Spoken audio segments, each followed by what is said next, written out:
स्वामी ओम श्री गुरुदेव दत्त. आपल्या शरीरात वात पित्त कफ याची विकृती निर्माण झाली तर त्याच्यानुसार त्रास होत असतात. म्हणजे समजा वातामुळे साधारण 80 प्रकारचे आजार निर्माण होतात. त्याच्यात ते आजार निर्माण झाले कमी करण्यासाठी ही जडीबुटीची औषधी आहे. हे पूर्णपणे नैसर्गिक आहे. पूर्ण झाडपाल्याचे चूर्ण आहे. ज्याच्यामुळे वात बॅलन्स होण्याची मदत होतं. म्हणजे वातापासून निर्माण होणारे आजार ते कमी होतात. नंतर दुसरे आहे ते पित्तामुळे 40 प्रकारचे आजार होतात, बरोबर. आणि त्याच्या अनुसरून बरेच आजार होतात. पण बऱ्यापैकी आपल्याला पित्तापासून होणारे त्रास सगळ्यांना माहिती आहे. तर पित्तापासून होणारे त्रास किंवा पित्तापासून होणारी विकृती कमी व्हावी, त्याची प्रकृती रूपांतर व्हावं, आपली प्रकृती व्यवस्थित व्हावी, त्यासाठी हे 40 प्रकारचे औषध जडीबुटी आहे याच्यामध्ये. त्याच्यापासून पित्ताचे जे दोष असतील ते कमी होतात. यानंतर आहे कफामुळे 20 प्रकारचे आजार निर्माण होतात. बऱ्याच आजार आपल्याला कफामुळे माहीत आहेत. त्याच्यातले सर्दी खोकला किंवा त्याच्यातून कफ निर्माण जो होतो, तर हे कफासाठी विकृती कमी होण्यासाठी आणि याच्यातून प्रकृती निर्माण होण्यासाठी हे झाडपाल्याची औषधे आहे. यानंतर पाचक चूर्ण किंवा मूळव्याध.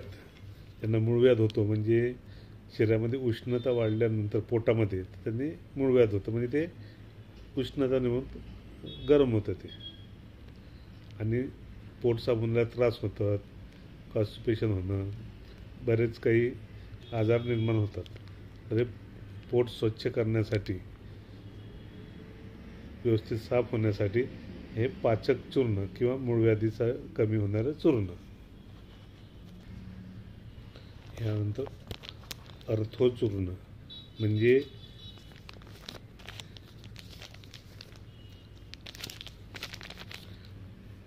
कॅल्शियम किंवा सांधेदुखी किंवा हाडदुखी किंवा पूर्ण शरीरात दुखणे हे जे निर्माण होतात ते कमी होण्यासाठी हे अर्थोचूर्ण आणि किंवा पूर्ण शरीराला होणारा त्रास म्हणजे दुखणं, ह्या चूर्णापासून ते कमी होतं. रक्त घट्ट झालेले असतात किंवा रक्तवाहिन्या, रक्तप्रवाह कमी झालेला असतो.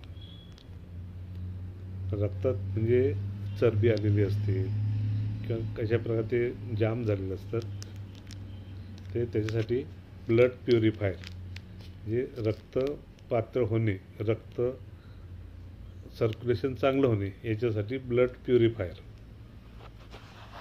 हे फक्त मधामध्ये घ्यायला लागतं किंवा पाण्यात पण घेऊ शकतो आपण. नंतर शुगर किंवा डायबिटीज. तुम्हाला जे काही वनस्पती माहिती आहे त्याचं चूर्ण आहेच आहे याच्यात. त्याच्याशिवाय त्याच्यात बऱ्याच काही वनस्पती आहेत. म्हणजे एकूण साधारण 32 वनस्पतीपासून बनवलेलं चूर्ण आहे. तुमचं रक्तप्रवाह चांगला होऊन त्यातले शुगर नियंत्रण करणं याच्यामुळे होत असतं. सुपर ड्रिंक म्हणजे पोटात जे काही समस्या निर्माण झाल्या असतील किंवा एरर झाले असतील किंवा पचनक्रिया बिघडलेली असेल आणि कॅल्शियम, विटॅमिन, मिनरल्स हे सगळ्या गोष्टी याच्यातून मिळतात. हे सगळं झाडपाला आहे. याच्यामधून आपल्याला कॅल्शियम वगैरे चांगल्या प्रकारे मिळतात आणि नॅचरल मिळतात. सर्व वनस्पती ह्या नॅचरल आहेत. फक्त झाडपाल्याचे चूर्ण आहे किंवा एकेरी चूर्ण म्हणते त्याला, कुठल्याही प्रकारची प्रोसेस केलेली नाही. आणि साधा पाण्यामध्ये घेता येतं किंवा काही मधामध्ये घेता येतं त्याच्यामध्ये असं समस्या काही होणार नाही. झाडपाल्याचं हे नॅचरल वनस्पती आहेत. सर्व स्वामी ओम श्री गुरुदेव दत्त.